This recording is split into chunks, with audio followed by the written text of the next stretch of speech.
Good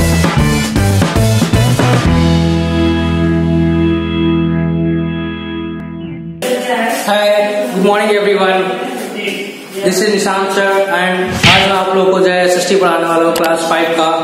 और chapter है chapter 6 the land of dense forest. ये चैप्टर का नाम है जो कि आज हम लोग पढ़ने वाले हैं। और चैप्टर में आगे बढ़ने से पहले मैं आप लोगों से रिक्वेस्ट करना चाहूंगा कि आप लोग जो है किताबें ले लें ताकि आप लोगों को टॉपिक्स और चैप्टर्स पढ़ने में आसानी हो, समझने में आसानी हो। और जब वीडियो शुरू करें देखना तो स्टार्टिंग और अपना नाम जरूर लिखें, और जब एंड करें तो कमेंट सेक्शन में एंड जरूर लिखिएगा। और अगर आपको ये वीडियो पसंद आया तो प्लीज हमारे चैनल को सब्सक्राइब कीजिए स्टडी ट्री, और वीडियो को शेयर कीजिए, लाइक कीजिए और बेल आइकन को दबाना मत भूलिएगा। तो आइए शुरू करते हैं हम लोग इस चैप्टर का। The region between Tropic of Cancer and Tropic of Capricorn is the equatorial region, यानी कि जो हमारा ये अर्थ है, ठीक है, ये इसका जो सेंटर पार्ट है ये हमारा इक्वेटर कहलाता है। हमारा क्या है? इक्वेटर है, ठीक है। और Tropic of Cancer and Tropic of Capricorn, ये हमारा ट्रॉपिक ऑफ कैप्रिकॉर्न है, ये हमारा ट्रॉपिक ऑफ कैंसर है। तो ये जो रीजन होता है हमारे बीच का, इसको इक्वेटोरियल रीजन माना जाता है। इसको कहते हैं equatorial region. This region has hot and wet climate, और यहाँ का जो क्लाइमेट होता है बहुत ज्यादा गर्म और बहुत ज्यादा नमी वाला माना जाता है। The Democratic Republic of Congo lies in this region, जो कंट्री है अफ्रीका का डेमोक्रेटिक रिपब्लिक ऑफ कॉन्गो, ये जो है इस रीजन में हमारा पड़ता है। क्लियर? तो इसी के बारे में हम लोग पढ़ेंगे, डेमोक्रेटिक रिपब्लिक ऑफ कॉन्गो के बारे में इस चैप्टर में। तो शुरू करते हैं। It is the second largest country in Africa after Algeria, यानी कि जो डेमोक्रेटिक रिपब्लिक ऑफ कॉन्गो है यहाँ पे ये जो है अफ्रीका का सेकेंड लार्जेस्ट कंट्री माना जाता है अल्जीरिया के बाद। अल्जीरिया जो सबसे लार्जेस्ट कंट्री है अफ्रीका में, उसके बाद हमारा डेमोक्रेटिक रिपब्लिक ऑफ कॉन्गो पड़ता है।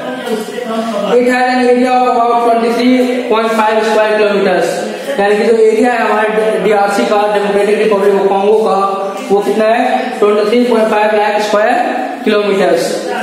द इक्वेटर, यानी कि जो इक्वेटर है हमारा, ये हमारा पास होता है तो the northern part of the country, यानी कि जो डेमोक्रेटिक रिपब्लिक ऑफ कॉन्गो है उसका जो नॉर्दर्न पार्ट है, जैसे इंडिया का नॉर्दर्न पार्ट है, साउदर्न पार्ट है, ईस्टर्न पार्ट और वेस्टर्न पार्ट है, उसी तरह डेमोक्रेटिक रिपब्लिक ऑफ कॉन्गो का भी है। और जो नॉर्दर्न पार्ट होता है, जो नॉर्दर्न पार्ट है इसका, वहां से हमारा इक्वेटर यानी कि ये वाली लाइन पास होती है। क्लियर? अब देखते हैं location. The country is located in central Africa, और जो हमारा डेमोक्रेटिक रिपब्लिक ऑफ कॉन्गो है ये अफ्रीका का सेंट्रल पार्ट में पड़ता है। It is surrounded by 9 countries, और इसके आसपास जो है 9 कंट्रीज हैं, ठीक है। तो पेज नंबर जो 79 जो दिया हुआ है आपके चैप्टर का, पेज नंबर 39, पेज नंबर 39 है, आप उस पर कमेंट सेक्शन में मुझे बताइएगा कि कौन कौन से ऐसे 9 कंट्रीज है जो सराउंड करती है हमारी डेमोक्रेटिक रिपब्लिक ऑफ कॉन्गो को, ठीक है। तो ये इसका ओवरव्यू है डेमोक्रेटिक रिपब्लिक कॉन्गो का। अब देखेंगे हम लोग कि डेमोक्रेटिक रिपब्लिक कॉन्गो में उसका क्लाइमेट कैसा होता है, उसका पॉपुलेशन कैसा है, उसका वहाँ पे नेचुरल वेजिटेशन कैसा होता है, वहाँ का वाइल्ड लाइफ कैसा है, उनकी शहर कौन कौन सी है, और वहाँ के लोग कैसे हैं। तो हम पढ़ेंगे अभी लैंड, यानी कि उसकी जो जमीन है, जो एरिया है उसके बारे में हम लोग पढ़ेंगे अभी। Alright, so now we will look into the next topic, that is land and climate. तो लैंड कैसा होता है हमारे डेमोक्रेटिक रिपब्लिक ऑफ कॉन्गो का, उसके बारे में देखेंगे। River Congo, second longest river in Africa, flows through the country, यानी कि जो रिवर कॉन्गो है जो कि अफ्रीका का सेकेंड लॉन्गेस्ट है, पहला है हमारा अमेजोन रिवर, ठीक है। तो अफ्रीका का जो हमारा रिवर कॉन्गो है ये सेकेंड लॉन्गेस्ट रिवर माना जाता है अफ्रीका का, और ये डेमोक्रेटिक रिपब्लिक कॉन्गो से होकर गुजरता है। It is also known as highway of Central Africa, और इसको जो है Central Africa, highway of Central Africa के नाम से जाना जाता है। क्यों? क्योंकि वहां पे अफ्रीका डेमोक्रेटिक रिपब्लिक कॉन्गो में जो है वहां पे कंस्ट्रक्शन रोड्स का सही नहीं है, ठीक है। फॉरेस्ट है, डेंस फॉरेस्ट है वहां पे, जिसकी वजह से रोड्स का कंस्ट्रक्शन करना काफी ज्यादा मुश्किल है। तो ज्यादातर जो लोग इधर से उधर जाते हैं वो इसी रिवर के थ्रू होकर जाते हैं, इसलिए इसका नाम पड़ा हुआ है highway of Central Africa. The country lies in the centre of river basin which is surrounded by rain forest, और ये जो कंट्री है डेमोक्रेटिक रिपब्लिक ऑफ कॉन्गो, ये इस रिवर बेसिन के बीच में पड़ता है। और जो कि जो रिवर बेसिन है वो उसका जो आसपास का जो इलाका है वो हमेशा रेन फॉरेस्ट से घिरा हुआ है, यानी कि वहां पे बहुत बड़े बड़े लंबे लंबे घने घने फॉरेस्ट है। ठीक, it is also surrounded by mountains and plateaus. और जो डेमोक्रेटिक रिपब्लिक ऑफ कॉन्गो है ये माउंटेन्स और प्लेट्यूज से भी, यानी कि पठार और पहाड़ों से घिरा हुआ है।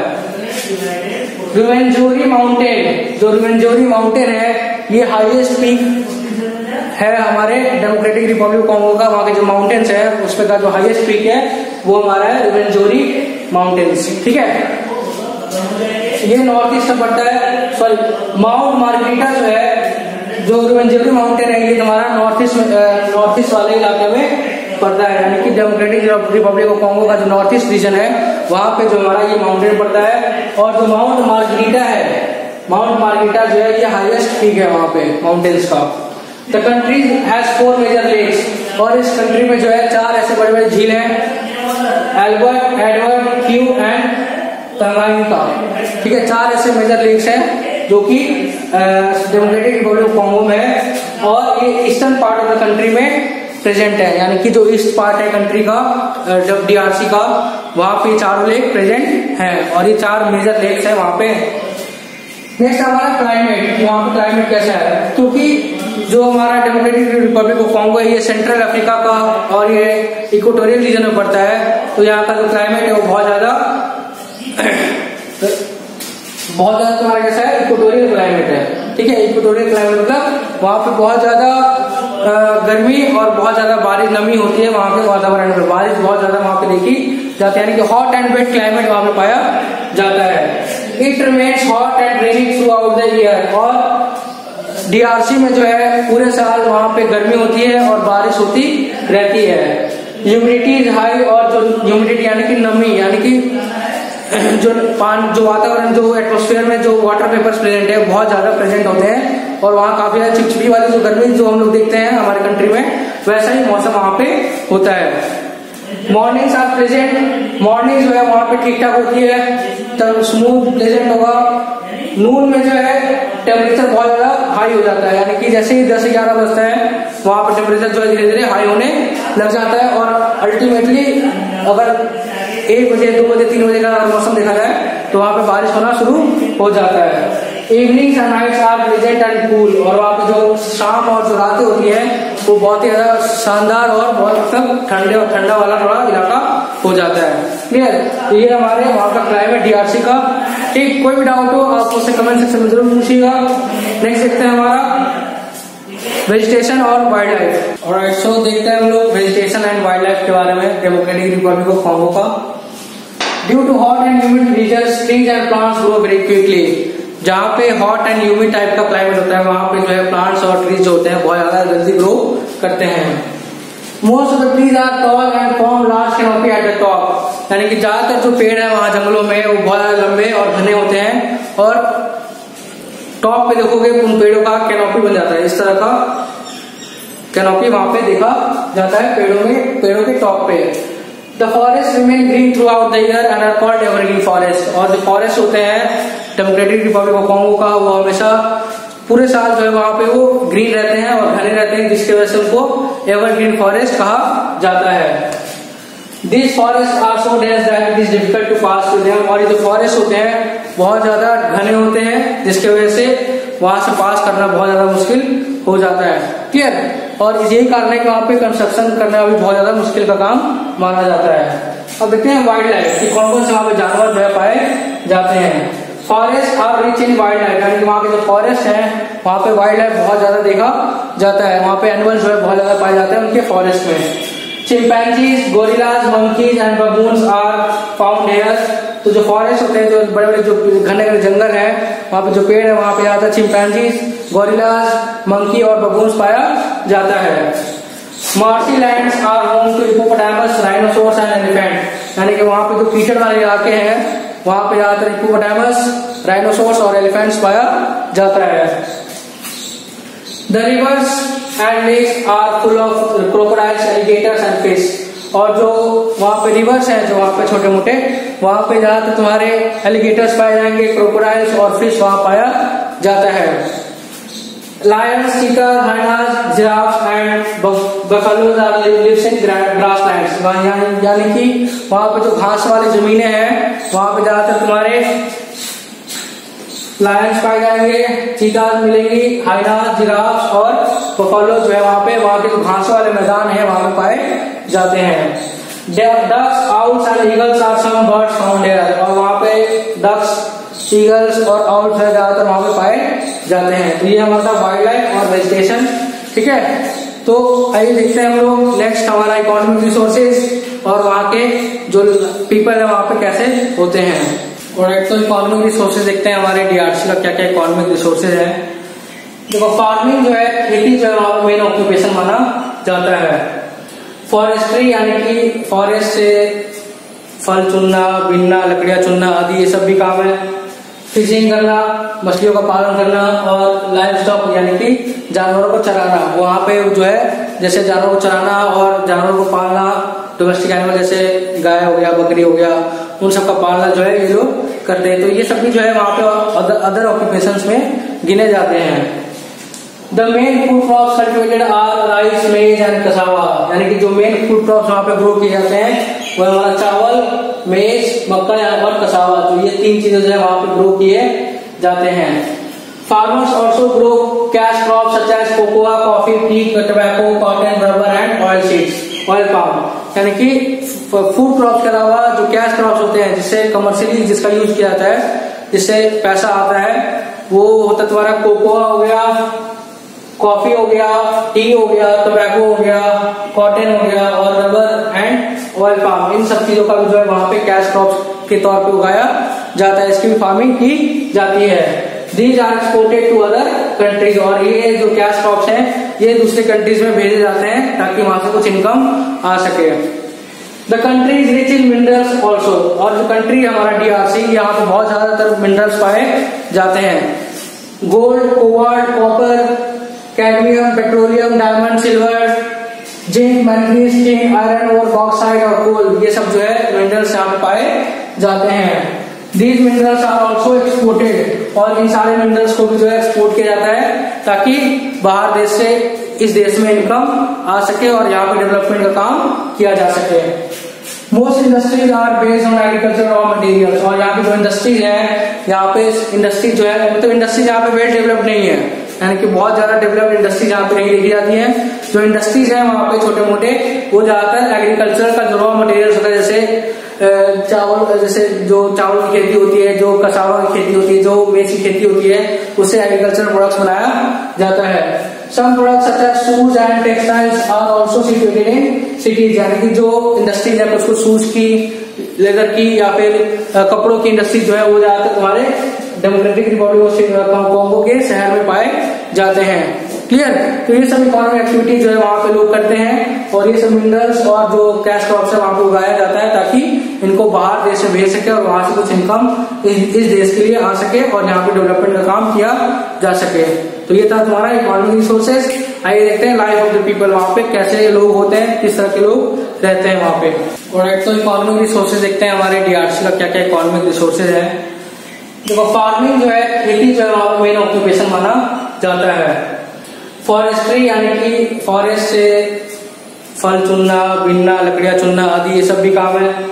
फिशिंग करना, मछलियों का पालन करना, और लाइव स्टॉक यानी कि जानवरों को चराना। वहां पे जो है जैसे जानवरों को चराना और जानवरों को पालना, डोमेस्टिक एनिमल जैसे गाय हो गया, बकरी हो गया, उन सब का पालना जो है ये लोग करते हैं। तो ये सब भी जो है वहां पे अदर ऑक्यूपेशंस में गिने जाते हैं। The main food crops cultivated are rice, maize and cassava, यानी कि जो मेन फूड क्रॉप्स वहां पे ग्रो किए जाते हैं वो हमारा चावल, मेज, मक्का और कसावा। तो ये तीन चीजें जो है वहां पे ग्रो किए जाते हैं।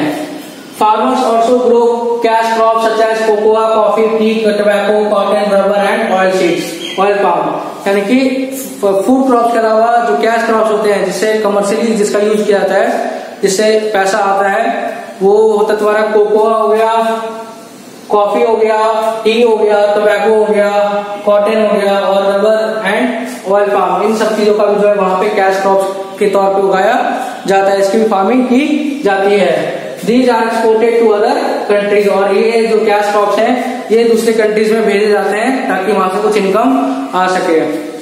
The country is rich in minerals also, और जो कंट्री है हमारा DRC, यहाँ पे बहुत ज्यादातर मिनरल्स पाए जाते हैं।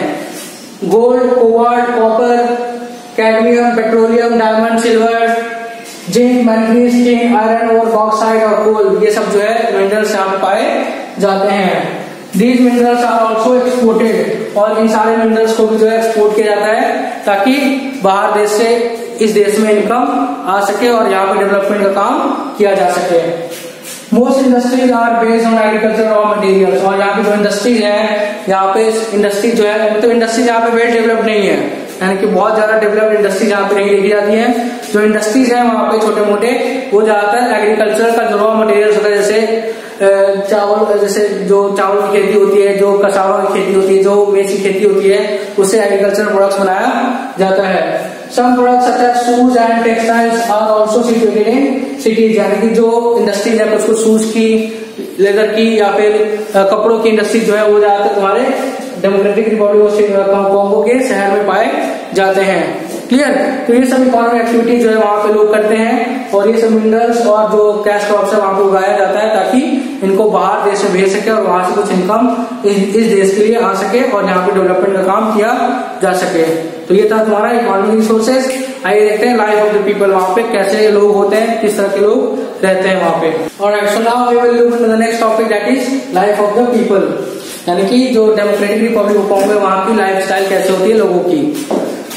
The country is thinly populated, यानी कि जो कंट्री है वो थिनली पॉपुलेटेड, यानी कि वहां पे ज्यादा पॉपुलेशन ज्यादा नहीं है। Most people live in scattered villages, और ज्यादातर जो लोग हैं वो स्कैटर्ड यानी कि इधर उधर जो क्या बोलते हैं उसको बिखरा हुआ जो विलेज है वहां पे ज्यादातर लोग रहते हैं, अलग अलग विलेजेस बिखरे हुए हैं। Some people have migrated to towns to work in mines and factories, और ज्यादातर जो लोग हैं वो माइग्रेट हो चुके हैं, यानी पलायन कर चुके टाउन्स में, ताकि वहां पे वो लोग माइंस में या फिर फैक्ट्रीज में काम कर सकें। They speak language that constitute to large Bantu people.